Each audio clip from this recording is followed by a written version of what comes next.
Hey yo, little man, what's going on, everyone? Nick here from Little Man YGO, back at again with another video, and this time we're doing my Ribbit Ruler run that I had over the past weekend. I know some people have been requesting it, so I just wanted to show off, some of what I did over the weekend, some of the games that I played, and hopefully you could take away a little bit of from this deck because I know that people are like, oh, it's bricky, it's crap, whatever. But if you play the cards in correct sequence, you're pretty much going to do well. And the list that I'm not going to share the list per se. It is my last year list. The only time I'm going to actually share the list is if I top with it and it's public from that point. So for the sake of privacy, we're just going to keep it right here, right?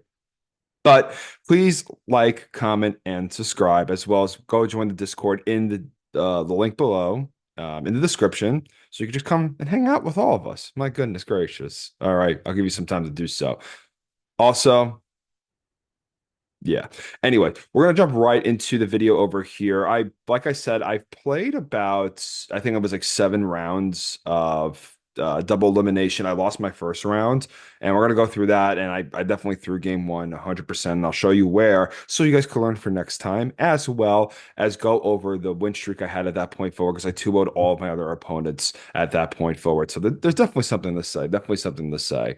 The list is pretty standard. I'm gonna show the replay from my hand and my perspective, just so I could share with you guys a little bit of my thought process overall. So we're starting off with our opening hand. Our opening hand is looking like pretty solid. We're able to get Amaryllis out of the hand. We have saying that will get us a Lone Fire, and we have Lone Fire, Foolish, Amaryllis. That's what we're ultimately setting up for. Our Poland go ahead and tell him is full Hum Knight though, and I'm like, oh god, we're playing X Sabers round one, and he doesn't even run into the monster. And then after that, from there, we draw Titania, which sucks. We summon Lila. He Saber Holes. This is already like not too great, but he decides to go Cold Wave. We chain the Regeki break because one, it does put the Amaryllis in the graveyard, and number two, it's more than likely because he has Fall Troll in hand, which is the reason why he would even try to go for that to the begin with. So we sang and search for a Lone Fire. We draw another Titania, which is like not fortunate at all, right? And this is a game that we could have won too. That's the other thing I want to keep in mind. Um, but yes, that's the downside of playing 40 cards in this list. I banished for Amaryllis. I really should have not done this. I mean, it eats right in the full Helm Night, but this is definitely one of those warm-up matches. I wish I played a warm-up game before this, but I literally decided an hour before to actually play in this tournament and just use my standard list.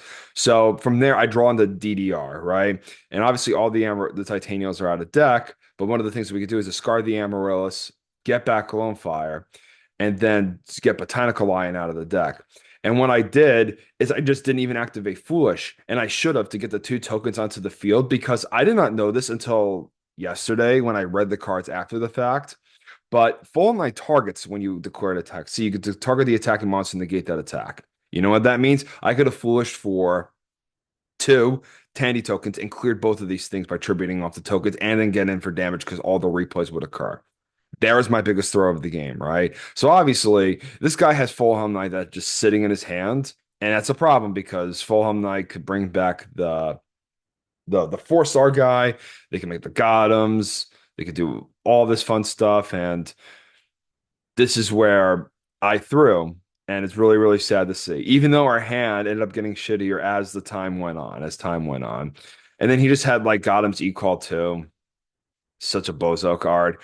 Um, he probably would have got him called even on the attack club declarations, but I think it would have mattered. And then yeah, he got him and honestly hits the foolish. And that's the problem with this deck. They have like got him, they have all that stuff. It's it's sad speed. So we try to pull out the Amaryllis from there, and then they just get out another, he draws another monster. Like, what are you gonna do? We end up trying to shotgun the Raigeki break. He has trap stun for it, which is unfortunate to say the least. So obviously our game one not good. We draw Dust Shoot and that's it. Um, Also a lot of Amaryllis people or players are cutting Dust Shoots, which to me is bananas. Like, why would you cut the best card in the game even though you could dead draw like that sometimes? Anyway, moving to our next game, our hands are looking a little bit better, right? We have all this setup in the world. We're able to block. the pop-offs from with DD Crow because they all require in X-Sabers, they require like everything to be in the graveyard. He compulses the Plague Spreader, sure, who cares? And then we get two more tokens from Amaryllis, from Dandelion per se. He plays the Galahad again. That card is so bad. I have no idea why it's in his deck, but here we are, right? We draw Hidden Armory, so we just decided to double stack for Titanium and then run over the Galahand. Deal 1500 directly to over the opponent. Okay. And then passing turn there. Yeah, like as recruiters are still tough to deal with when it comes to this deck. Obviously, Aaron was pulled into, but we have a lot of gas in our hand. So we're just going to sit here and just keep swinging with Titanium. We've no reason to do it any other way. But, he gave us an opening for game, so we're going to try to game him right here. Why not? And see if it works. So he has the compulse for that. Again, who cares? Because we're going to go and attack. I could have definitely negated with Titanium. And then after that, fertilizer back, but I just didn't feel like that was necessary because if he somehow outs this, I want to be able to have an extender next turn.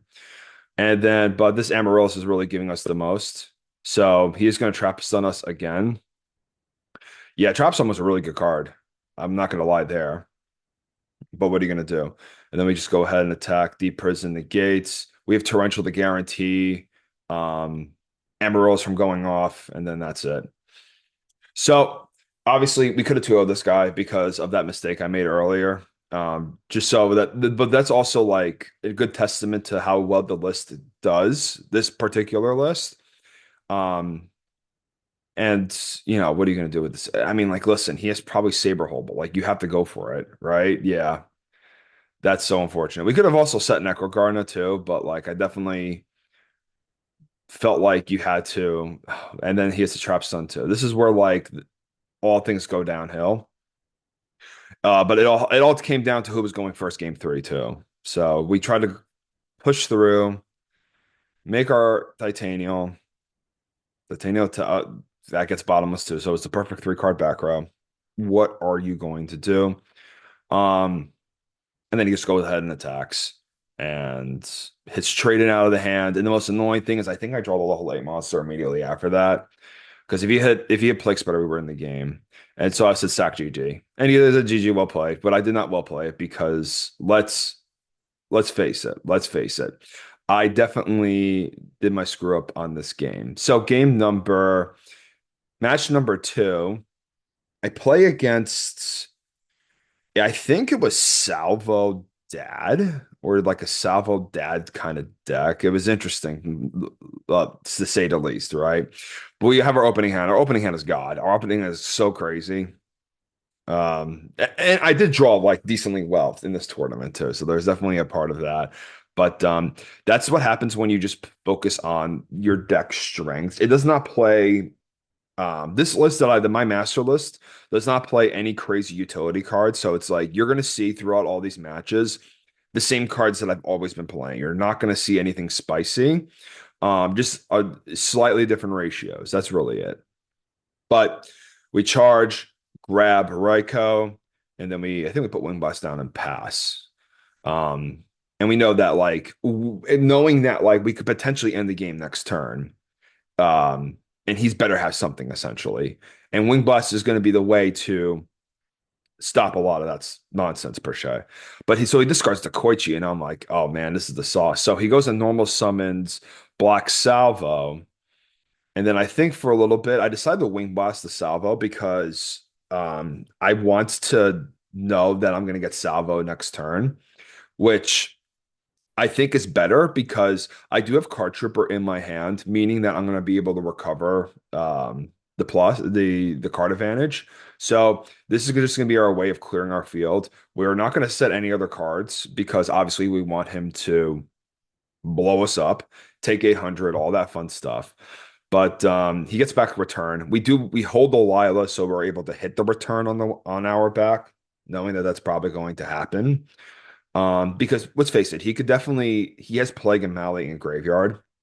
So that's another thing we got to keep in mind too, because we cannot afford to get blown out by like Colossal Fighter, right? We cannot beat Colossal Fighter. But like I said, we're able to recuperate some of our losses. He has three cards in hand, I saw four, and he Black Rosed us, right?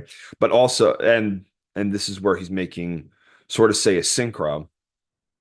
He wanted to do Mally first before stacking the top of his deck. I don't care, man. I didn't care. I was in losers. I was here to have fun. I knew I couldn't play out the whole tournament, but still, we put some dual monsters, right? So he goes to Thought Ruler, and then he sets one pass. We kind of know that's return. We just fertilizer from here, bring back the Titania, able to clear the Thought Ruler. Very nice there. If he made Colossal Fighter, I just would have Lilo'd the back row and set the Mirror Force, and then next turn fertilizer there. So he brain controls. I decided to negate it here.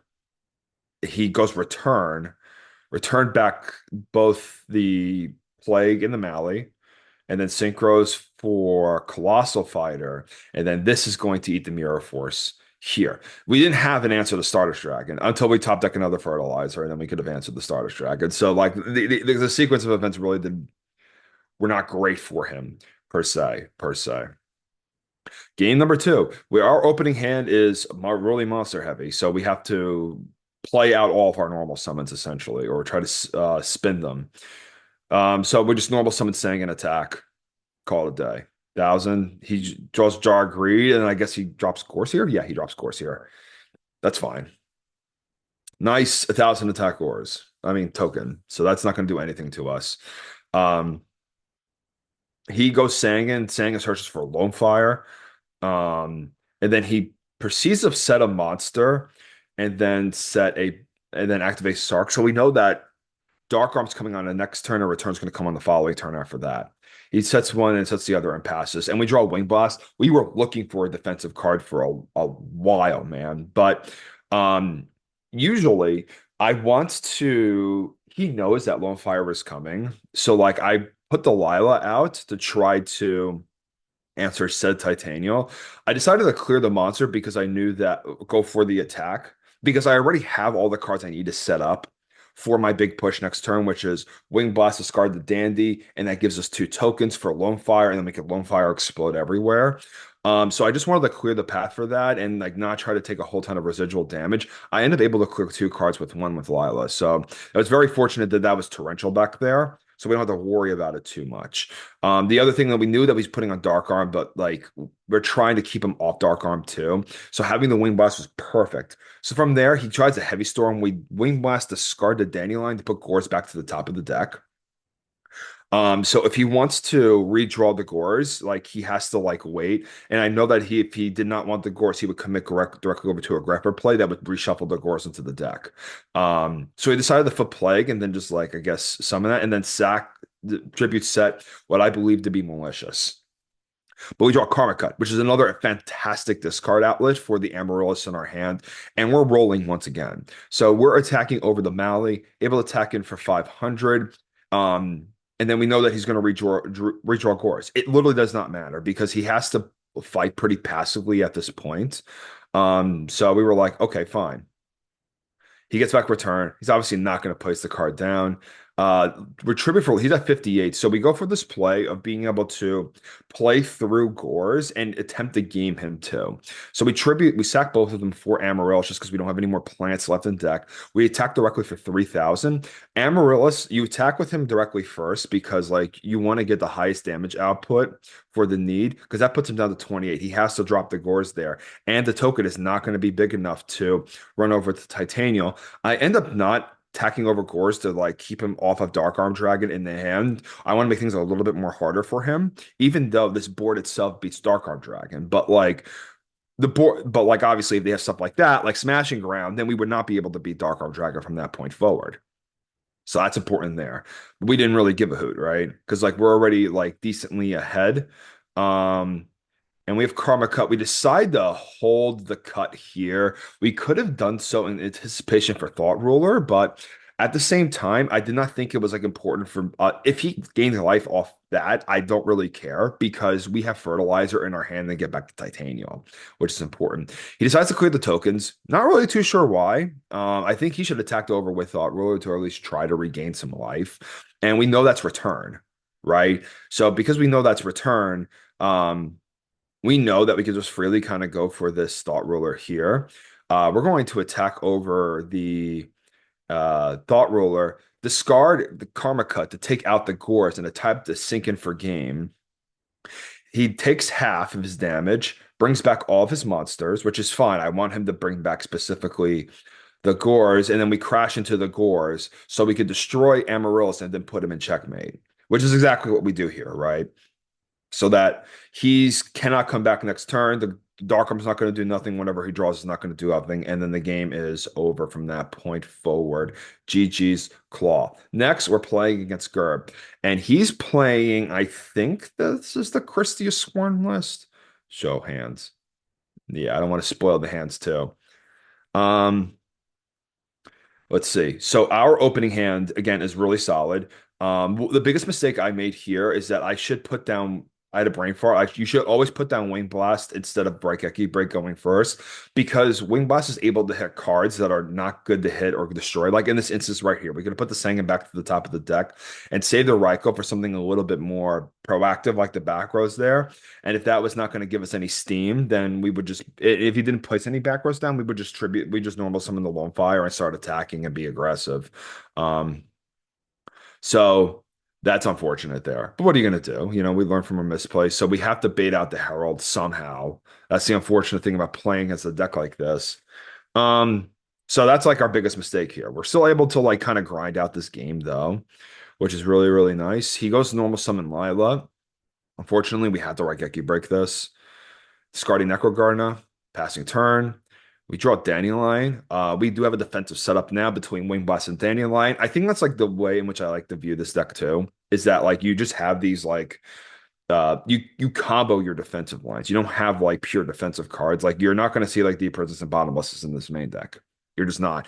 You have to play like my biggest philosophy with this deck is that you have to play cards that directly impact your engine. So if that means playing a slightly higher discard trap outlet, which you know they're minus ones inherently, but if they get engine rolling, then I think that the juice is worth the squeeze there, 100%. So we're waiting for just like our turn to pop off, right? We trade in, we draw Amaryllis, which is perfect. We draw into another Amaryllis, so this other trade in is going to be rolling there. And we have all these cards in hand now. We normal summon the Lila. We break the back row. We probably should have just attacked, honestly, in hindsight. But we mill another Amaryllis. So we try to put two Amaryllis on him for pressure purposes. We don't have a way for a steel card, and my concern was the Christia, but we do have Wing Blast to deal with said Christia. So they banished two with Purity of Light, which is fine.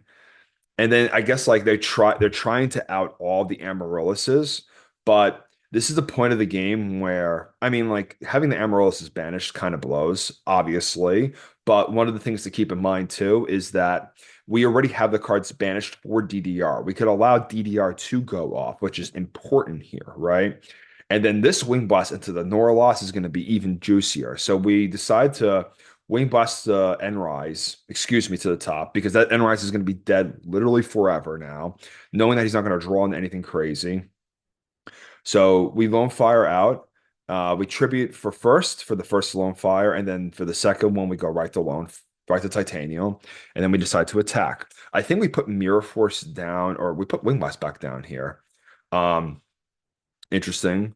And I think we keep it that way. Yeah, we debate on putting down the second Mirror Force, but end up not doing so just because like we don't want to get blown up by Heavy Storm. And it's fine for him to top deck Tragodia because Tragodia is a passive card. So that's exactly what we end up doing here. We put Tragodia back to hand. We know that the hand is honest Enrise, and we can probably show the hands now at this point. Brain and Sorcerer. He was just he wasn't doing anything for a long time, and all these cards were just not doing enough. So then we Lone Fire out for the other Titania, flip the Lone Fire to attack, and I think this puts him right underneath the threshold of when Amaryllis burns matter. So that's how we do it, boys. That's how we do it. It took us a little bit to get to that game state, but again, showing the power of the great and powerful DDR. Now let's hide the opponent's hand. And as you saw, he had a lot of dudes in his hand, which is fine. We know what someone's saying in an attack. We have a nice setup because Sangan could also get us Lone Fire Foolish. is a great setup there. We end up switching this to defense. We have no reason to attack into any of the set monsters, whether the DD Warrior Lady or this. I mean, we have to karma cut this, so we decided to do so because getting rid of Honest is like really good. Um, we draw Lila, not the right one. We did side in Erin, and unfortunately, we just didn't see her. I think we see her in the next turn. Um, yeah, no, Erin would have been really nice draw right there for sure. There she is. I still side like the Erin. I still think she's really good. I think the problem with her is that like if you don't see her in the first in your opening hand going second into one of these type of decks, she feels a little lackluster going forward in the portions of the game. But because she is searchable off charge and you're able to see her and she only takes one side deck slot and she's also like engine in a way. I still think she warrants a slot. We mirror force because, like, why not? I guess, right? So we decide to end up lone firing here. We don't foolish because we want to bait out the Herald of Orange Light if it is there. So from there, we foolished out for Dandelion, and then we end up milling. We end up putting the Amaryllis out onto the field. So the reason why we do this is because we knew that he had four fairies in graveyard. He discarded one of them through Christia, meaning that there's probably another one. So we're able to get Hidden Armory and basically just try to yoink the Christia, and then that's going to be our win condition. But we have to put the bodies on the board in order to do so. So he ends up clearing one of the Amaryllises and Lila. And then after that, we draw Skill Drain, which is crazy. Hidden Armory hits the Necrogarna. I Hidden Armories, but I think this shows why Hidden Armories are so bananas, right? This card is the best card in the deck. It allows you to either be an extender or allows you to be a snatch steal, and it's worth cutting your normal summon for those. So we set Skill Drain back down, pass. He ends up topping this. I looked in the replay. He topped this Heavy Storm, which is just so unfortunate. So in hindsight, we probably should have kept that in our hand, but we were never punished, and we draw the other Hidden Armory, just get back the Mark of the Rose, and then take it and whack them with it. And obviously, in this game state, taking that is important because Trag Battle Fader, they can't Battle Fader under Chrysia, so that duel is over there. Um, Now match number four, we're playing against the Duck Murderer. This this guy is I heard his name before, so I was like, all right, strong duelist. We open Lone Fire again. Oh my God. Like the fact that we were opening Lone Fire too was obviously like just super duper helpful. And we have both equips in the hand and they both feed off each other perfectly. So um he brain controls. I call his bluff. I'm like, all right, if you got Caius, you got Caius, and then we end up keep breaking the uh discarding the trade and for it, knowing that we do have a discard outlet with DDR. We draw Raiko, so we put Raiko down pass. And then he goes Card Trooper Mills, and we put the Raiko down pat because we have tempo and he has a back row. So we know that we're able to get rid of that. So Heavy Storm gets cleared, and then it's our turn again. So we draw, and then we're able to summon a card trooper of our own. Mill three, we hit Dandelion. Very good. It did cross my mind to mark the card trooper and then DDR the Titanial, because I would only do that if the first card trooper hit Amaryllis, because that was going to give us lethal there, right? But not in this instance, it wouldn't. So we figured that we would hold on to it and wait for a play that's a little bit more aggressive from the opponent. Like now. So he's discarding Cravons, gets back Plague. The Mally's out, attacks. Um, we take 13. We're able to draw into trade in, which we're due to draw level 8 monster. We're 23 cards left in deck, and we have only one level 8 in our graveyard.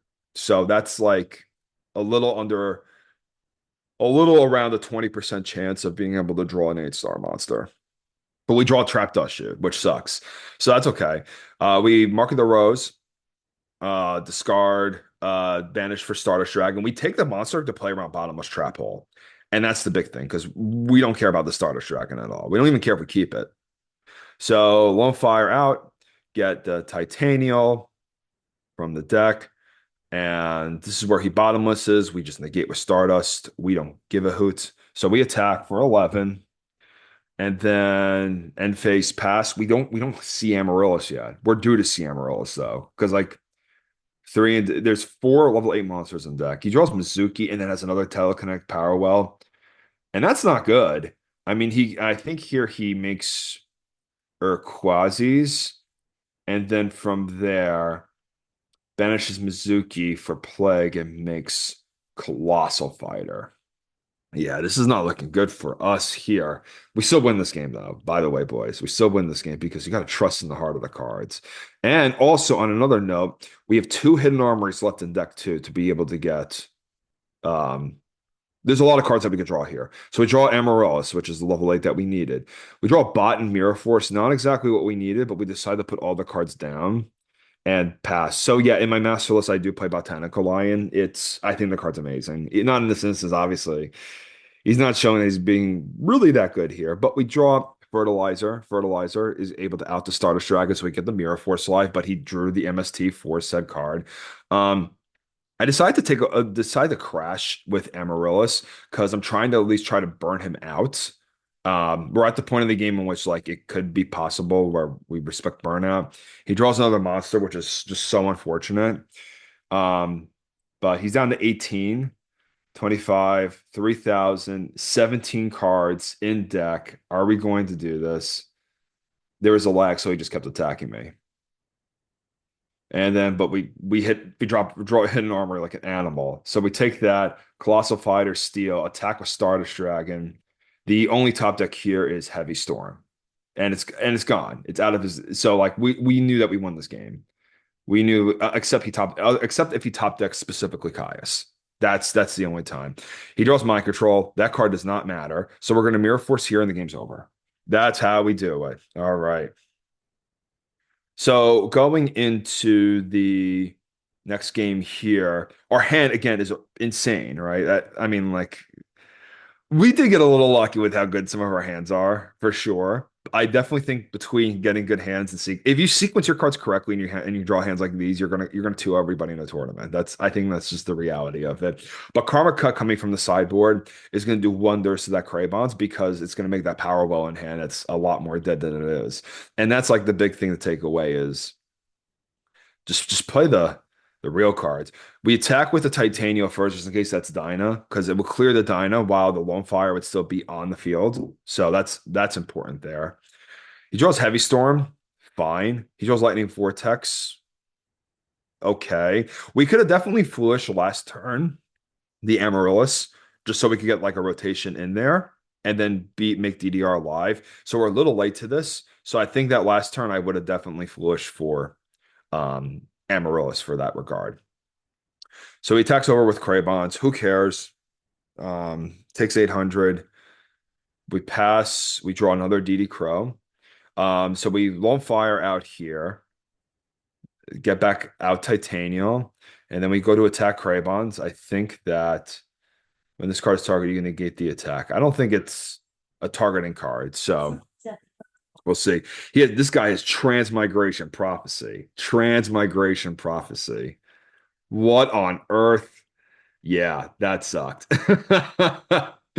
But we do have two DD Crows in our hand. So he goes Goblin Zombie. I'm like, man, this is not good. And then he goes to we decided to Crow preemptively because he has 3 darks in graveyard. So we decide to DD Crow the Necrogarna. He Power Wells here, and then we discard DD Crow to Crow the Craybons out of the graveyard. So he has to do the minus play, which is discarding for Brionac and going 2 for 1 of the Titanium. So we did some work there. We draw Necrogarna, set it, pass. That's fine. Draw Amaryllis, we pass. And I think we just draw and pass for a little bit because like when we draw our little 8 monsters, pass. So we're sitting there scratching our nuts, and then we saw Miracle Fertilizer, which is pretty good. So, and we have 2 Titanials in graveyard, which means that, um, we're in business, definitely. Mind Control's the set, which ended up being Necrogarna, which is cool, fine, whatever. And then next he makes Cataster. We saved the Cataster here from the Necrogarna because we want fertilizer to pay dividends for us. So so it turns out standby phase, Dust Tornadoes, the fertilizer, obviously Titanium stays, so we take that. We end up milling Plague off charge, which is now we're winning this game, right? On the spot.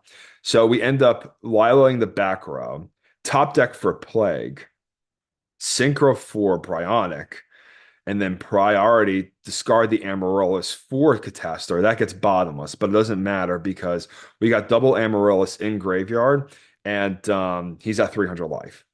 It does not matter. So GG's slightly sacked on his end, but what are you going to do? Uh, that's the game of Yu-Gi-Oh! That's the game of Yu-Gi-Oh! Okay, next game here, I believe is against Machina. I played against Machina Quick Draw and Machina Control.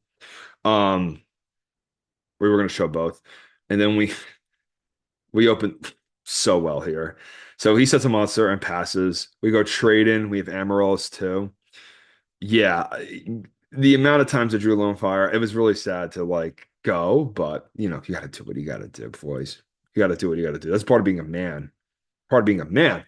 All right, so we set Dust Shoot here, pass, draw, show both. So he's playing Flamvels. That's right. So Flamvel is like could be like a really bad matchup, right? Because the fire dog could just like eat at your monsters. Um, which sucks, but what are you gonna do? But we had the Dust Shoot to answer the guard, which is really nice.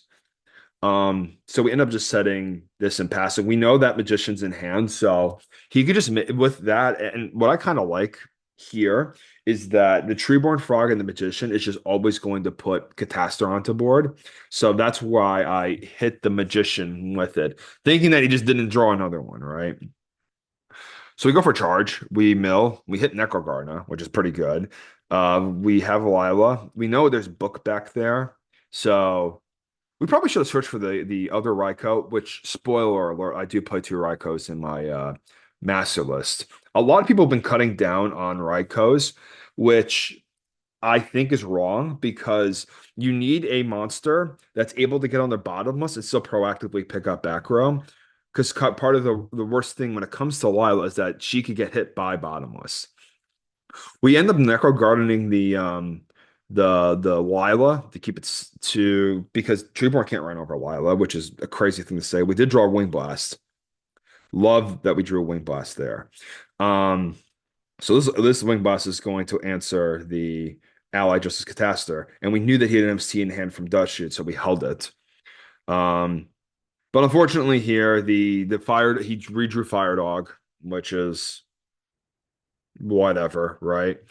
Um, and then attacks. And the answer here, and your opponent is always put on a decision between Thought Ruler and Colossal Fighter. Because are you going to draw the hidden armory that's going to destroy me, or are you going to draw the fertilizer that is also going to blast me in the ass? So he just one blast blasting over another. Otherwise, it did not matter too much because we ended up having hidden armory anyway. In my Master Mist, just so you guys know, I maxed out on both fertilizer and hidden armory. Maxed out, both of them, 100%. Um, the cards are just too good. We end up putting out one Amaryllis here, which is fine. We draw fertilizer back for another Titanial. Um, and we then hidden armory, get DDR effect, discard Amaryllis, bring back, and then we just have so many plants that it's not even funny. We don't need our normal summon, boys. No, mill only to hit the Dandelion. So even if he hit Dandelion, and it's interesting that he plays Dandelion, we had too many monsters on field and too much of a higher damage output in order to like not lose that game particularly. So that's cool. That's cool. Um, so oh, I guess we're seeing both now. So that's his hand. This is my hand. My hand's obviously like pretty fucking good, whatever. So he draws for turn, and then just he sets passes. I assume it's obviously Raikou. So I go Card Trooper, attack, free real estate. I saw a breaker there. We end up drawing Lone Fire, which is so good. Um, that's the beauty of Card Trooper, just letting you see like all these cards into your deck. They're so deeply into your deck. Um, Pretty good. Magician attacks over 14, sets and passes. MST is set. I don't know why he side decked Decree, if I'm going to be honest, because like I side decked Decree. I guess you see all like the discard traps, and you know that like Decree plus Colossal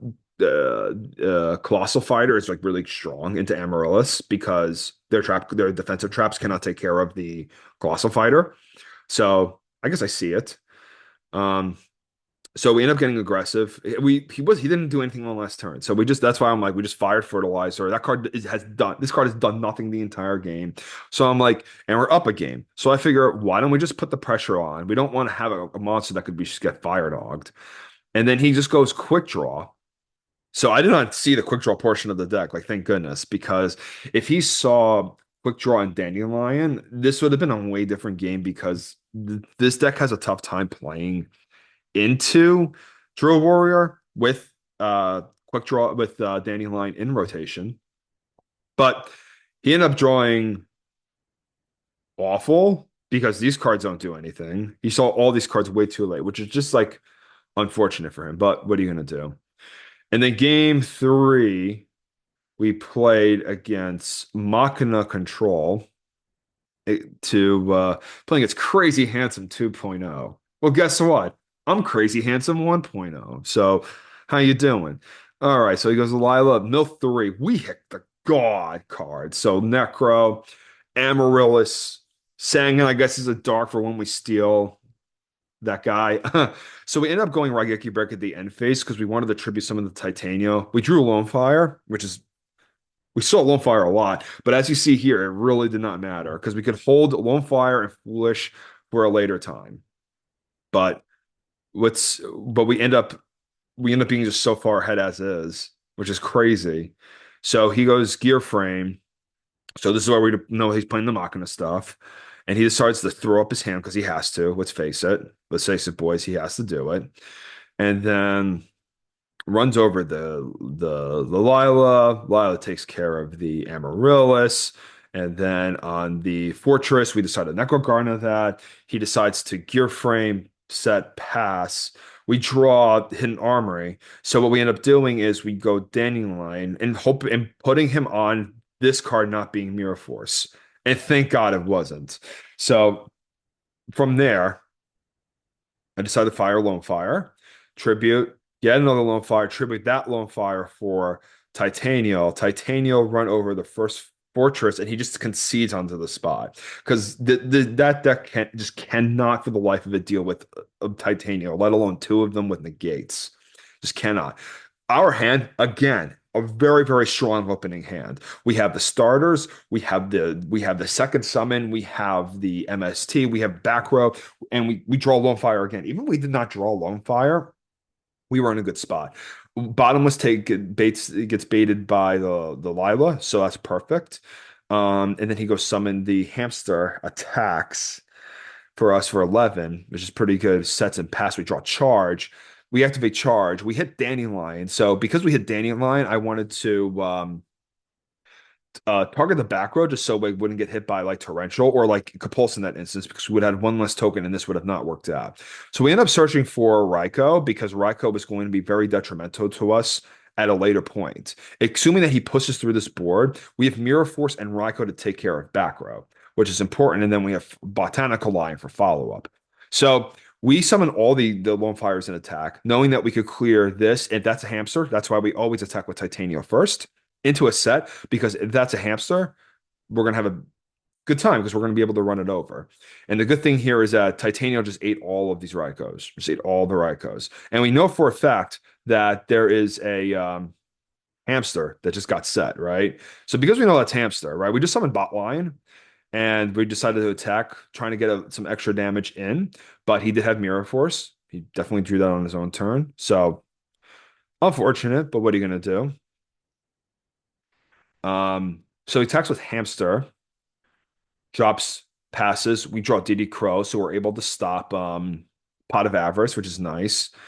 And then me thinking that he's going to flip the Ryko and just doesn't. So we end up like just setting and it working out, which is really, really funny. Oh my God, outplay. Yeah, you can't think sometimes too much into Yu-Gi-Oh.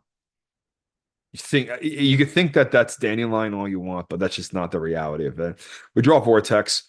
Because we have two monsters, and we need to make a play, we distribute some of Titanium and attack. So we attack over for 17. Then these back rows are not doing anything. Torrential and MST. Wow, it's a whole lot of doing nothing. We draw trade in. Of course, the turn before when we get rid of the level 8 monster, we draw trade in. But even looking at our graveyard, trade in is unless we hit Amaryllis, which in 20 cards is 1 in 3. So 3 cards out of 20. That's 14% chance. It's a low. It's a low. So we're not able to see it, but we're just attacking because like we could. We don't have to do anything else. He has to answer this. So we end up summoning Card Trooper there, milling 3. There's double Amaryllis because we were due for it. We draw into Wing Blast, and then he just admits defeat there, and then calls me a douchebag. So that's fine, right? But wanted to at least get out some of those games. Wanted to share some of my thought process as the way I was playing. I think some of my hands were drawing like really, really well, but also when you're not playing too many tech utility cards in your deck, you're gonna have a slightly more like a lesser ceiling. You're cutting or sealing a little bit, but it's worth it if you are trying to ultimately like get the deck to do the same thing every single time. And that's what this list aimed to do. So hopefully I'm able to get a talk with this list so I could like show you guys the list. I was really proud with how it operated. I was really proud of how I played. With the exception of round one, because that was just a warm-up round. That was just a warm-up round. I'm like, all right, fine, I'll just 2-0 everyone afterwards. I ended up playing my paired up with my teammate Adam. You should know him from our Raleigh video. He got second at Raleigh with Amaryllis, so I just scooped to him because I needed to go. And then he lost right before top cut. So proud of the list, proud of proud of the channel. Thank you guys for the love and support. Please like, comment, and subscribe for more Yu-Gi-Oh! Amaryllis related content. I'll see you guys later on. Peace. Have a great day. Stay safe. Okay.